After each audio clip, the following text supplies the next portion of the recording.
Everyone, उम्मीद है आप सब लोग अच्छे होंगे। I am Kritika Sharma and welcome to class. Students, आज से हम स्टार्ट करने वाले हैं सीरीज जिसमें कि हम क्लास 11 एंड क्लास 12 दोनों के चैप्टर वाइज एमसीक्यू करने वाले हैं। ये आपके बहुत सारे एग्जाम के लिए बेनिफिट रहेगा, जैसे कि जो कुछ स्टूडेंट क्लास 11 है, क्लास 12 के हैं, उनके लिए भी इसमें मदद मिलेगी। एंड जो किसी कम्पिटिटिव एग्जाम की तैयारी कर रहे हैं लाइक टैट, टीजीटी एंड कोई भी जिसमें कि जनरल बायोलॉजी कंसेप्ट आता है, उन सब के लिए ये सीरीज बहुत ही बेनिफिट होने वाली है। क्योंकि यहाँ पे जस्ट हम जो मैंने आपको एक क्वेश्चन करवा दिया, उसका आंसर करवा दिया, वही नहीं इम्पॉर्टेंट है। यहाँ पे सारे जो उसके पॉइंट डीप, कुछ टॉपिक के तो ऐसे बताए जाएंगे पूरे डीप मतलब एक क्वेश्चन में ही आपके 10 क्वेश्चन छुपे होंगे। सो हर क्वेश्चन को अगर आप डीपली पढ़ोगे, यानी अगर आप सिंपल टैट की तैयारी कर रहे हैं, तो आप जस्ट अगर आप इस पूरी सीरीज को कवर अप करते हैं एंड अच्छे से, मतलब इसको ऐसा नहीं कि एक बार पढ़ ले, क्योंकि एक बार जस्ट हमारे माइंड में थोड़ा सा रहता है, और अच्छा से डीप पढ़ लेते हैं, मतलब 102-3 बार देख लेते हो, तो आपको काफ़ी अच्छे कंसेप्ट हो जाते हैं। एंड कुछ मेन से कंसेप्ट तो आपको पढ़ने पड़ेंगे, वो पढ़ेंगे तो ओवरऑल सब कुछ कवर अप हो जाएगा। सो बात करें, ये स्कूल लेवल के लिए भी इम्पॉर्टेंट है क्योंकि स्कूल लेवल में भी एमसीक्यू आते हैं। ओवरऑल यहाँ पे आपका पूरा रिवीजन हो जाएगा। अगर कोई चैप्टर मुझे लगता है कि लेंथी है, तो हो सकता है उसके दो चैप्टर, मतलब 2 लेक्चर में उसको कवर अप किया जाए। ज़्यादा भी बड़ा हम एक लेक्चर नहीं बनाएंगे ताकि आपके लिए कॉम्प्लिकेटेड ना हो। हम थोड़े से मिनिमम 25 से 30 क्वेश्चन डेली करेंगे। ये सीरीज कंटिन्यू चलेगी, ये आपके लिए बहुत ही बेनिफिट रहेगी। ये मेनली हमारे पास फीडबैक आया था कि प्लीज़ मैम ये सीरीज़ बनाइए जो कि हमारे लिए बेनिफिट रहेगा, तो थोड़ा सा डिले रहा उनके लिए, सॉरी फॉर दैट, कि हम जब आपने कहा था तब हम बना नहीं पाए। सो अभी हम इसको कंटिन्यू करते हैं। एंड वन मोर थिंग, हमारे पास है टैट मेडिकल वालों के लिए एक कोर्स जिसमें कि हम कंप्लीट सब चीज़ें आपको प्रोवाइड करवाते हैं। Live classes, recording lecture, PDF, short notes, mock test, discussion session, हर चीज़ उसमें प्रोवाइडेड होगी। सो कोर्स की बात करें तो बहुत ही मिनिमम प्राइजेस में होगा, जिसमें कि आपको बेनिफिट पर्सनल टच के साथ चीज़ों को करवाया जाएगा। जो जिस तरीके से आपको स्टेबल स्ट्रेटजी रहेगी, वो चीज़ उस तरीके से करवाई जाएगी आपके लिए। So time to time test हो जाएगा, हुआ करेगा, और टेस्ट का एनालिसिस भी आपकी साथ में ही दिया जाएगा आपको, मतलब उसी टाइम मिल जाएगा, और उनका डिस्कशन भी होगा कि कोई पीछे है तो क्यों पीछे है। ये चीज़ें सारी हम उसको ओवरऑल करेंगे, इसीलिए हम ज़्यादा सीट्स नहीं लेंगे बैच में। सो लिमिटेड सीट्स हैं, अपने लिए बुक करवा सकते हैं दिसंबर 2023 के लिए, टैट के लिए, मेडिकल वालों के लिए। सो चलिए स्टार्ट करते हैं। हाँ, और वन मोर थिंग, अगर किसी का, अगर माना हमारे पास मेडिकल के लिए लाइव कोर्स है, बाकी और सब्जेक्ट्स हैं उनके लिए हमारे पास रिकॉर्डिंग लेक्चर अवेलेबल है। टैट हो, टीजीटी हो, किसी भी सब्जेक्ट का हो, सभी के लिए अवेलेबल है। तो आप नीचे दिए गए नंबर पे कांटेक्ट कर सकते हैं, आपको फुल इंफॉर्मेशन वहाँ पे मिल जाएगी। एंड लास्ट में वन मोर थिंग, अगर किसी को लाइव लेक्चर लगाने का मौका नहीं मिलता है तो रिकॉर्डिंग लेक्चर आप देख सकते हैं। आप जैसे कि मॉक टेस्ट ही ले सकते हैं। आप सिर्फ नोट्स, अगर किसी को टाइम नहीं लग रहा है तो सिर्फ नोट्स चाहिए, तो हम नोट्स भी प्रोवाइड करवाएंगे, और साथ साथ में आपको गाइडेंस भी देंगे कि हमारे नोट्स का बेनिफिट रहा आपको, नहीं रहा, क्या चीज़ है, सारा ओवरव्यू दिया जाएगा। बाकी जिन्होंने नोट्स भी परचेज किए थे उनका भी रिजल्ट काफ़ी अच्छा रहा है, मतलब मैक्सिमम जिन्होंने नोट्स लिए थे उनका क्वालिफाई है। सो चलिए बात करते हैं, अब आज से स्टार्ट करते हैं आज की क्लास को। सो आज है हमारा फर्स्ट लेक्चर। मैक्सिमम जो क्वेश्चंस हैं उनके साथ पिक्चर्स ऐड होंगी, जैसे कि चैप्टर 1 है आज, द लिविंग ऑर्गेनिज्म। सो ये हमारी बुक में थोड़ा ज़्यादा लंबा चैप्टर नहीं है। देखिए, याद ये समझिएगा, जब आप एक टॉपिक कर रहे हो तो जस्ट नॉट एक टॉपिक हो रहा है, इसमें आपके ओवरऑल टॉपिक्स कवर अप हो रहे हैं। यानी इससे आप ये समझ सकते हो, अगर आप एक टॉपिक, एक चैप्टर कर रहे हो तो कहीं ना कहीं वो किसी और से लिंक होगा, और वहाँ पे तो हो गई। तो ऐसा ना सोचें कि वो चैप्टर रह गया, ये रह गया। जब आप कंटिन्यू कर रहे हैं, अपने सेटअप कीजिए और उसे अच्छे से करते रहिए रेगुलर बेसिस पे। सो चलिए देखिए, जैसे कि मैं आपको क्वेश्चन करवा रही हूँ, इसको साथ साथ रिपीट कीजिए। जितना रिपीटिशन उतनी ज़्यादा अच्छे से आपको चीज़ें याद होंगी। So first question is a group of plant and animal with similar traits of any rank.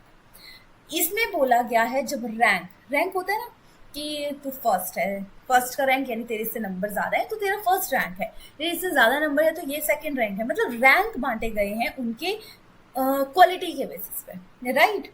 तो यहाँ पे बात करेंगे कि रैंक के बेसिस पे जब क्लासिफिकेशन होती है तो हम उसे क्या कंसीडर करते हैं।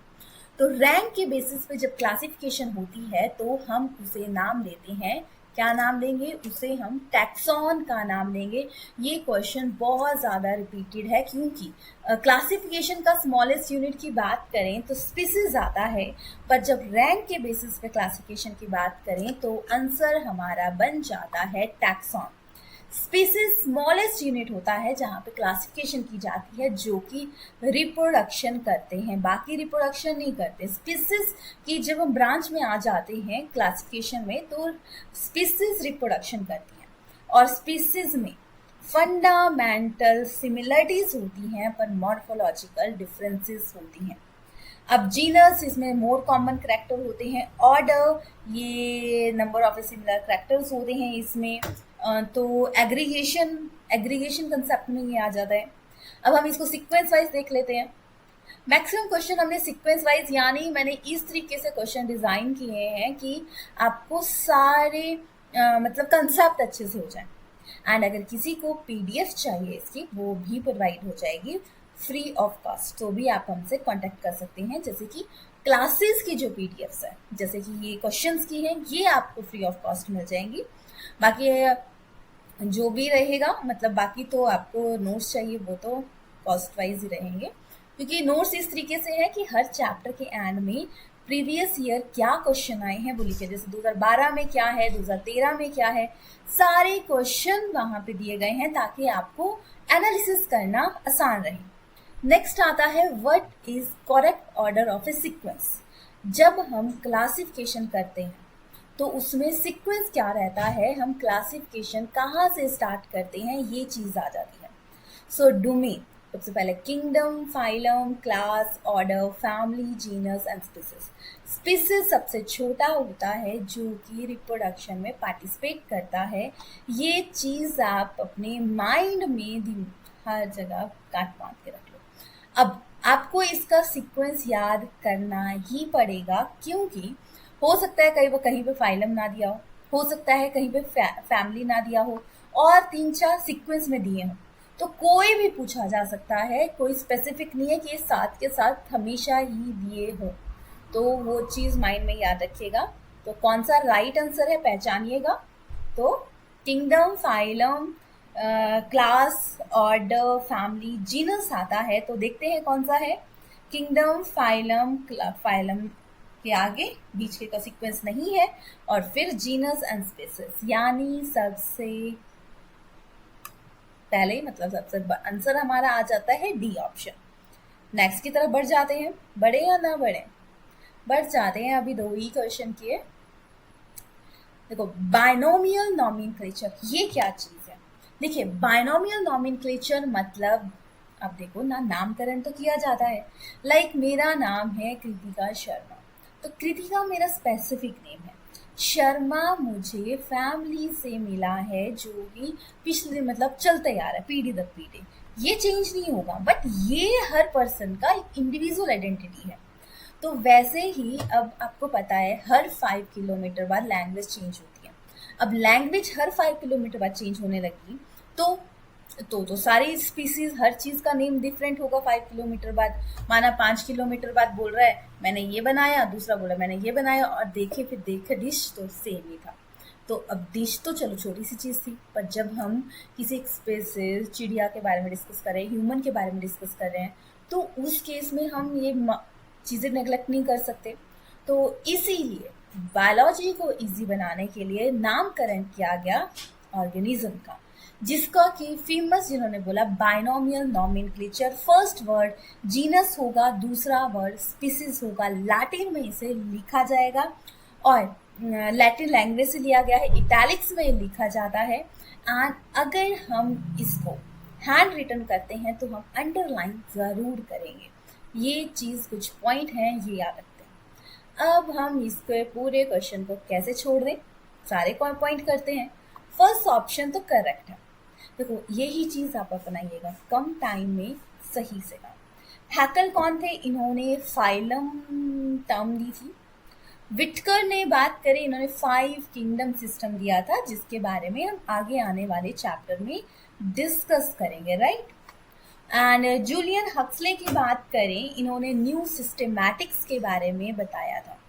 ये चीज़ आप ध्यान में रखिएगा, और आपको इसके बारे में कुछ नया पता है, कुछ अच्छा पता है, वो चीज़ भी ज़रूर जब पढ़ने लगते हैं कोई टॉपिक, पुराने टॉपिक का कुछ उससे कंसर्न है, तो ज़रूर रिपीट कीजिएगा।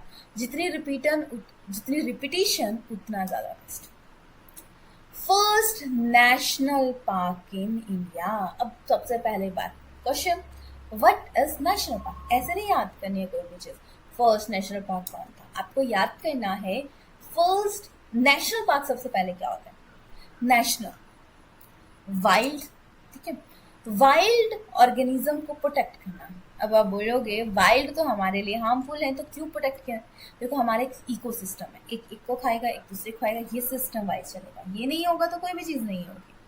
तो फर्स्ट नेशनल पार्क जो फर्स्ट टाइम मतलब लोग जंगलों को काट रहे थे, लैंड एरिया कम बच रहा था, इसलिए नेशनल पार्क की स्पेसिफिक एरिया रख दिया कि तुमने यहाँ पे जीना है, तुम अपने एरिया में जियो, हम अपने एरिया में अच्छे से जिएंगे। तो वैसे कुछ एरिया रिस्ट्रिक्ट कर दिए कि किसी को भी किसी प्रकार की कोई डिस्टरबेंस ना रहे कहीं पे भी। तो फर्स्ट अगर ओवरऑल वर्ड की बात करें तो येलोस्टोन नेशनल पार्क है, जो कि यूएसए में है, ठीक है। फिर फर्स्ट नेशनल पार्क जो इंडिया में था वो है आपका कॉर्बेट नेशनल पार्क, जिसे कि हम हेली नेशनल पार्क भी बोलते हैं। 1935 में ये स्टार्ट हुआ था। एंड बात करें हम किसके लिए है? टाइगर के लिए है। और ये कहाँ पे है? उत्तराखंड में। जीके का question. Kaziranga national park one horn rhinoceros के लिए फेमस है। कहाँ पे है? आसाम। गिर नेशनल पार्क, जी से याद रखिए, गुजरात। एशियंटिक लॉइन के लिए फेमस है। हजारीबाग नेशनल पार्क, ये है बिहार में, टाइगर के लिए ये फेमस है। और बात करें हम कंसेप्ट की, तो यहाँ पे मैंने यहाँ पे और भी नेशनल पार्क लिखे हैं जिन्हें कि आपको याद रखना है। और एक आपके लिए टारगेट है, रोज आपको, अगर आप रूटीन में क्लास देख रहे हैं तो आपके लिए टारगेट है।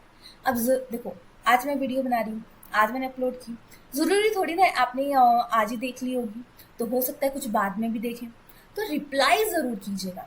और आपको अगर ये सीरीज़ अच्छी लगे तो आप ज़रूर कमेंट कीजिएगा, क्योंकि आपके जो कमेंट होते हैं, अच्छी बात है, बुरी बात है, कुछ भी है, कमेंट करके ज़रूर बताइएगा। अगर आपको कोई चीज़ कमी लगती है हम उसको इम्प्रूव करेंगे, और कोई अच्छी बात लगती है तो भी हमें अच्छा लगेगा। दोनों ही चीज़ें हमारे लिए बहुत बेनिफिट है।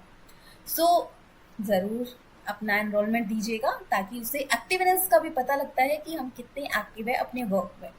सो ये लिस्ट है, इनको भी याद करके रखिएगा। और वन सबसे बड़ा नेशनल पार्क इंडिया में कौन सा है, ये आपको कमेंट सेक्शन में ज़रूर बताना है।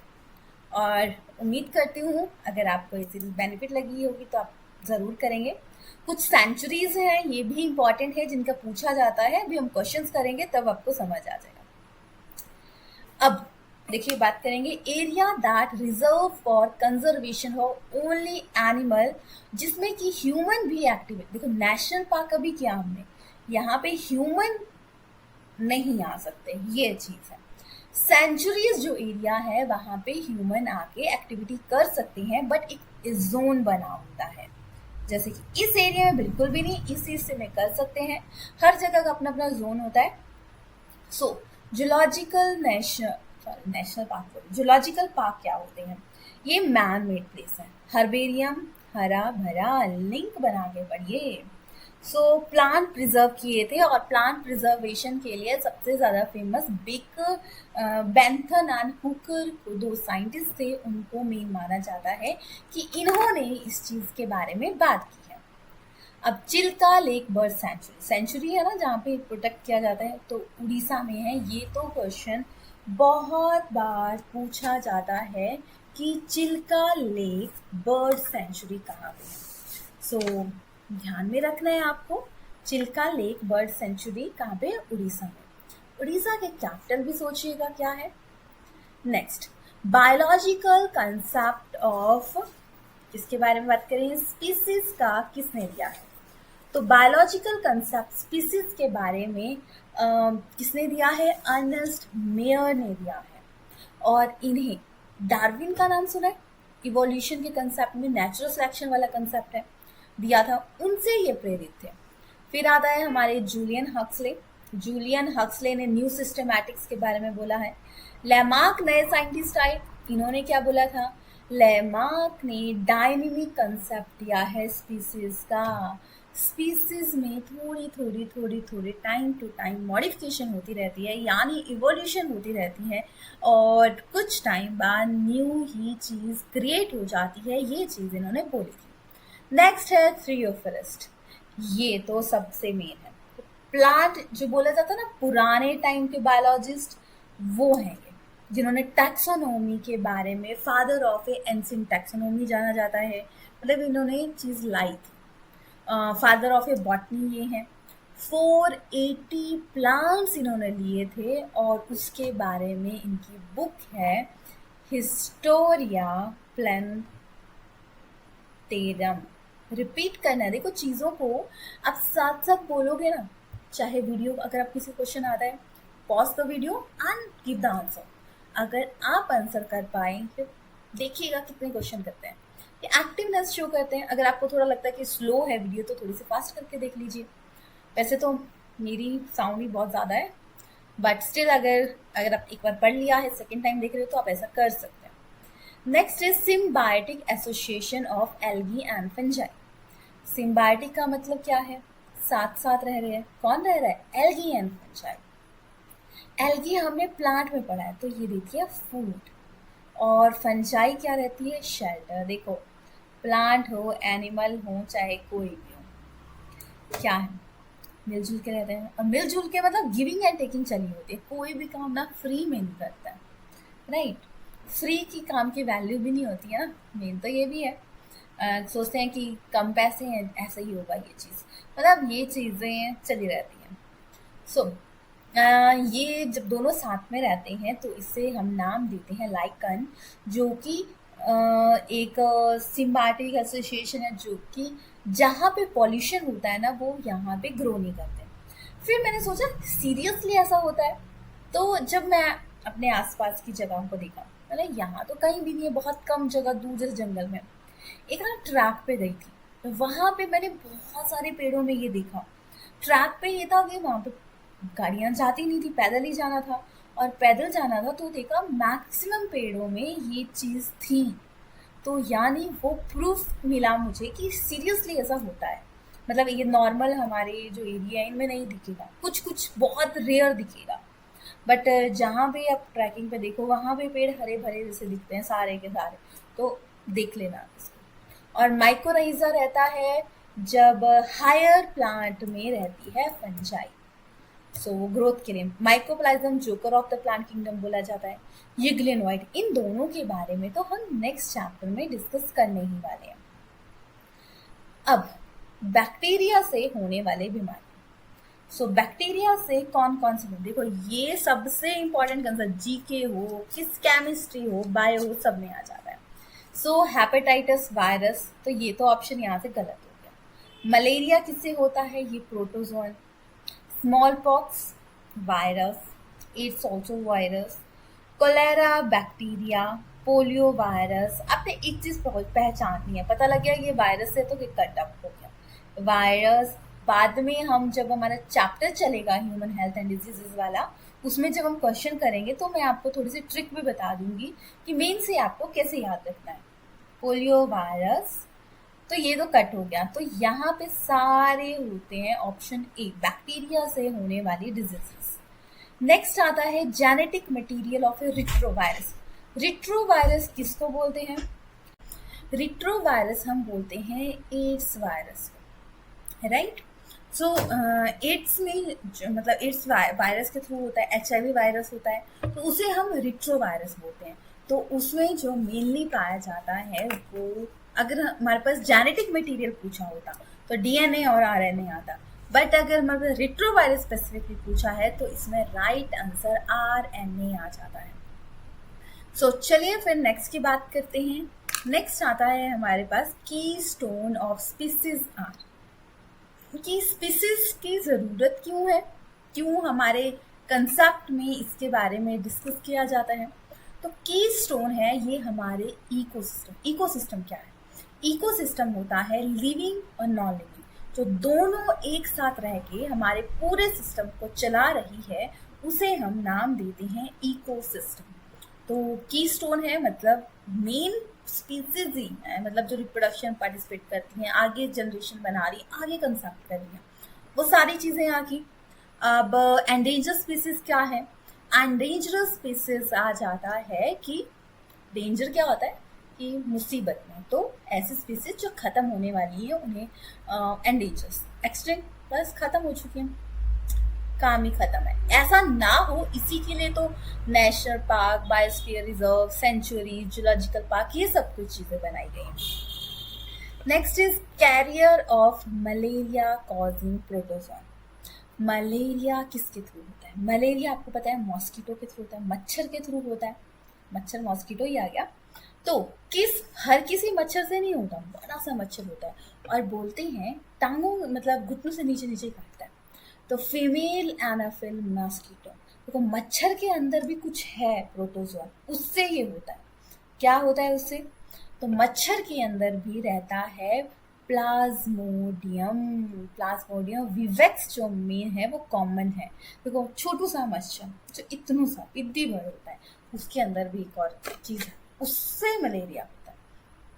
एडिस से होता है डेंगू और चिकनगुनिया, याद रखिएगा। अब हम नेक्स्ट, जीनस क्या है? देखो हमने क्लासिफिकेशन की, तो जीनस में क्या आ जाता है?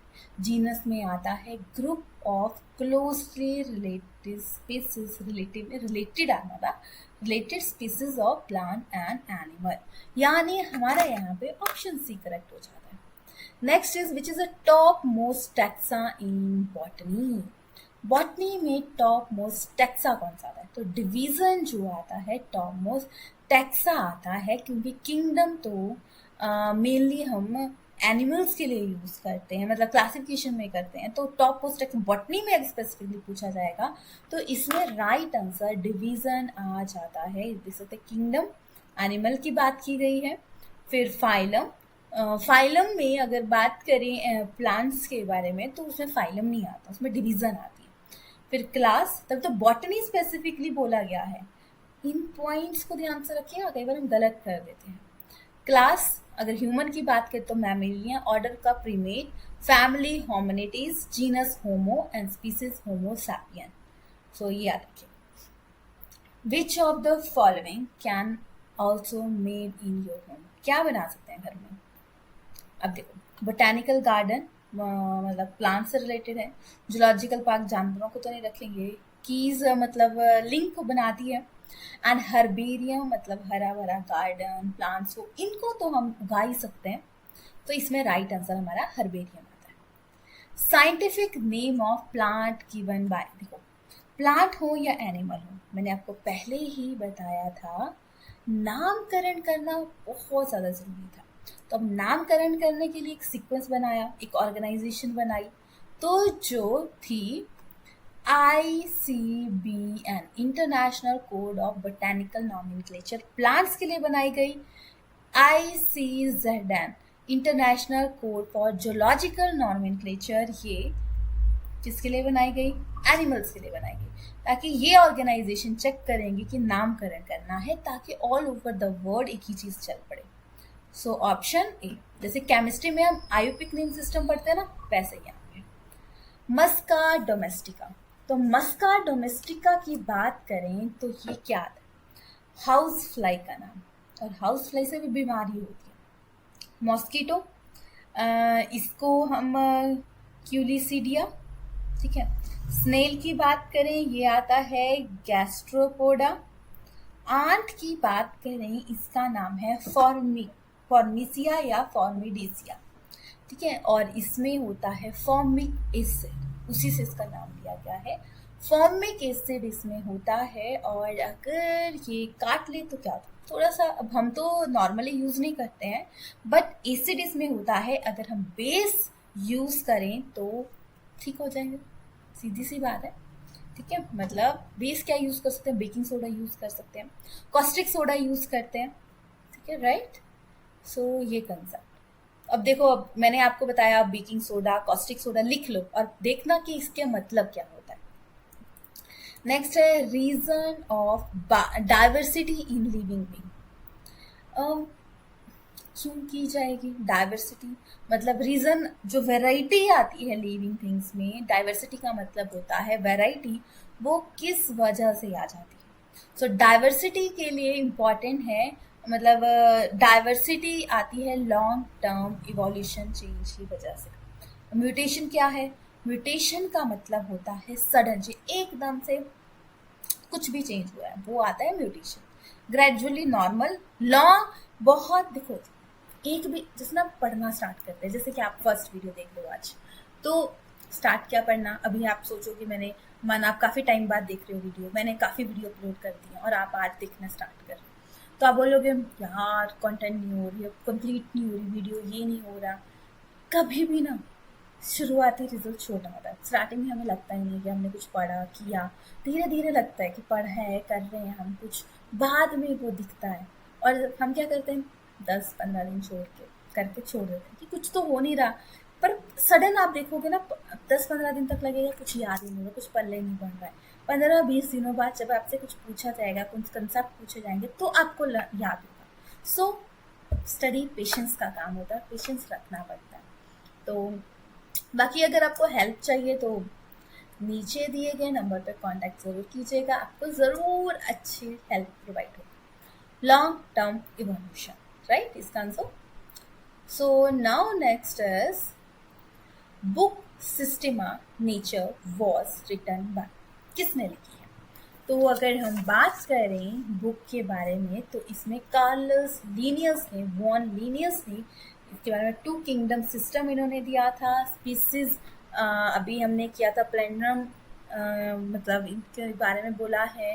फिर ह्यूचिसन एक नए साइंटिस्ट में आए, इन्होंने मेन इनका था इवोल्यूशन के बारे में, इन्होंने एंजियोस्पर्म के बारे में कि कैसे स्टडी हुई, एक लॉन्ग स्टेप को इन्होंने कंटिन्यू किया। एंगलर एंड प्रेंटल की बात करें तो एंगलर एंड प्रेंटल थे, इन्होंने, अभी हम आगे भी पढ़ेंगे, इन्होंने फाइलोजेनेटिक जीन्स की इवोल्यूशन में क्या चेंजेस आए वो पढ़ा। अब बेंथन एंड हुकर की बात करें, इनके बारे में मैंने अभी बताया आपको, इन्होंने मेन इनका क्या है, इन्होंने जनरा प्लैंटनम की बुक थी, रॉयल बोटेनिकल गार्डन में इनका रोल प्ले था, एंड नेचुरल क्लासिफिकेशन के बारे में इन्होंने बात की थी। अब 2-3 पॉइंट बताए मैंने आपको, अगर थोड़ा फास्ट बोले होंगे तो आप फिर से सुन लीजिएगा कि चीज़ें क्या हैं, राइट। सो ये है। अब नेक्स्ट क्वेश्चन देखते हैं। Study of number of A chromosome for resolving difficulty in classification used in.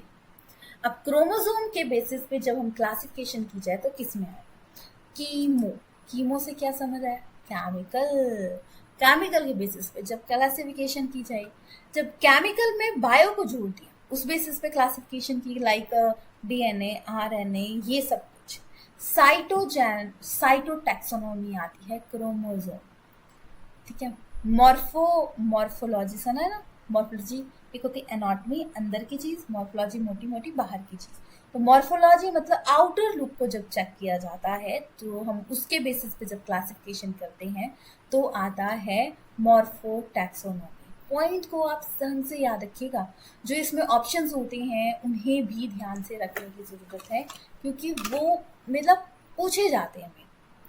Next आता है हमारे पास आइडेंटिफाई द करेक्ट मैच। तो सबसे पहले तो ये तो सही है, इनकरेक्ट, सॉरी, ये देखो मैंने खुद गलती कर दी अभी, तो ध्यान रखना है आपको। Phylogenic study of a normal processes के बारे में है। पैडोलॉजी सॉइल की स्टडी है। लिम्नोलॉजी फ्रेश वाटर की है, देखो नया पॉइंट पता लगा। काइनेसियोलॉजी ये है मसल की स्टडी, मसल के बारे में जो भी लंबी स्ट्रॉन्ग मसल, मसल क्या है क्या नहीं है, वो सारे कंसेप्ट। और फॉसिल की स्टडी को, फॉसिल क्या होता है, पुरानी पता लगेगा कि चीज़ें कि पिछली जनरेशन में ऐसा होता था, ये होता था, तो वो कैसे पता लगा, कुछ प्रूफ मिले, उनके ढांचे मिले, तो उन्हें हम जो उनका सॉलिड पार्ट जो मिला बाद में की चीज़ें पता लगी, तो वो है फॉसिल की स्टडी। तो फॉसिल की स्टडी को हम बोलते हैं पैलेंटोलॉजी। और फॉसिल की स्टडी से मदद से ही हमें इवोल्यूशन के कंसेप्ट के बारे में जानने का पता लगता है। अब देखो इस चैप्टर में ना बहुत सारे कॉमन से टॉपिक थे, तो इसमें मेरे टॉपिक ही कॉमन लिए गए हैं, मतलब 25 क्वेश्चन मैंने यहाँ पे लिए हैं, ज़्यादा नहीं लिए। ठीक है, all living organism are linked to one another because, हर लिविंग ऑर्गेनिज्म एक दूसरे से जुड़े होते हैं। कैसे? They have common genetic material for same type, they share common genetic material वियर degree, all have common cellular organization. किस वजह से वो जुड़े होते हैं? तो इसमें राइट आंसर आ गया कॉमन जेनेटिक मटेरियल होते हैं, तो वो एक दूसरे से रिलेटेड होते हैं, तभी इन्हीं में चेंजेस की वजह से नया सिस्टम बनता है। फिर आता है फाइलोजेनेटिक सिस्टम। देखो फिर से सारे साइंटिस्ट आ गए। अब इसका आंसर आप खुद करना है आपको। एक थोड़ी सी सेकंड का ब्रेक देती हूँ, या वीडियो को पॉज करके आप आंसर कीजिएगा कि इसके अंदर आता क्या। थियोफोरिस्ट की बात करें, इनकी अभी बुक भी थी, हमने बात की। मैंथन हुकर के बारे में हमने बात की, कार्लस लिनियस के बारे में बात की। तो फाइलोजेनेटिक जो सिस्टम था उसके बारे में एडोल्फ एंगलर एंड प्रेंटल ने बोला था, याद रखिएगा। फिर आता है system of classification that employ numerical data to evaluate similarities and differences is known as. Similarities and differences के बारे में जब हम बात करें तो वो आ जाता है फिनेटिक्स में। बायोसिस्टमेटिक्स लिविंग थिंग्स के बारे में क्लासिफिकेशन की। साइटो मतलब क्रोमोसोमल, कीमो मतलब केमिकल के बेसिस पे। टैक्सोनोमी वही आती है जब हम क्लासिफिकेशन करते हैं सीक्वेंस वाइज। देखो फिर आता है हमारे पास last question, which of the following useful in providing information. देखो ध्यान से समझिएगा, ये चारों पॉइंट इंपॉर्टेंट है और बहुत सारे स्टूडेंट्स इसमें कंफ्यूज भी होते हैं कि पूछी क्या गई है चीज, तो याद रखिएगा।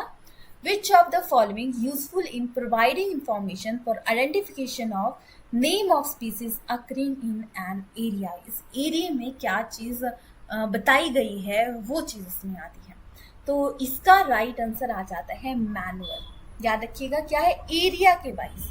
और मोनोग्राफ में क्या होता है, जब हम लिंक बनाते हैं फैमिली एंड जीनस। टैक्सा में जब हम लिंक बनाते हैं किसके बीच में, फैमिली एंड जीनस। देखो स्पीसीज किसी एरिया में क्या है उसकी आइडेंटिफिकेशन करना वो। अब जब हम टैक्सा के बारे में, फैमिली एंड जीनस के बारे में जब हम क्लासिफिकेशन देखते हैं, चाहे मोनोग्राफ में है कि पेयर लिंक होता है, जैसे होता है ना, इसका पॉइंट क्या है वो चीज़ आ जाती है। लीड आती है की में ही जब रिप्रेजेंट करते हैं टू अपोजिट ऑप्शंस को हम साथ में लेके चलते हैं तो वो लीड आ जाती है। की मतलब की को आप ले सकते हैं शॉर्टकट फॉर्म, जो कि हमें बताती है कि इसके अंदर क्या है क्या नहीं है, और लीड उसके थ्रू लिंक बताती है। ये याद रखना है आपको। ये थी आज की क्लास। एंड लास्ट में अगर किसी को कोर्स लेना होगा, नोट्स चाहिए होंगे, सब गाइडेंस चाहिए, कुछ भी चाहिए होगा, तो आप कॉल कर सकते हैं, आपको फुल ऑन इन्फॉर्मेशन मिलेगी। अगर आपको हमारी वीडियो अच्छी लगी हो तो लाइक कीजिएगा, शेयर कीजिएगा एंड सब्सक्राइब ज़रूर कीजिएगा अगर आपको इसका थोड़ा भी बेनिफिट मिलता है। एंड वन मोर थिंग, अब जैसे कि क्लास एंड ऑन हो रही है तो आप एक बार रिवाइज ज़रूर करना कि ओवरऑल हमने क्या क्या अपने डिस्कस किया। और अब किसी को किसी एक पर्टिकुलर टॉपिक पे चाहिए कि मैम प्लीज़ एक्सप्लेन कर दीजिए इस टॉपिक को भी, तो ज़रूर उस चीज़ को एक्सप्लेन किया जाएगा। तो आप बता सकते हैं अपने पॉइंट ऑफ व्यू, क्योंकि आपको जो मटेरियल चाहिए अगर आप हमें इन्फॉर्म करेंगे तो हम कोशिश करेंगे कि वैसा मटेरियल ज़रूर बनाएं। एंड थैंक यू यहाँ तक जुड़ने के लिए, एंड अपना प्यार बना के रखने के लिए, और जिससे हम और बेटर तरीके से काम कर सकें। बिग स्माइल के साथ टेक केयर योरसेल्फ एंड अच्छे से समझिएगा, रिवाइज कीजिएगा। Repetition most most most important compare to learning new concept, ये चीज़ ध्यान में रखें।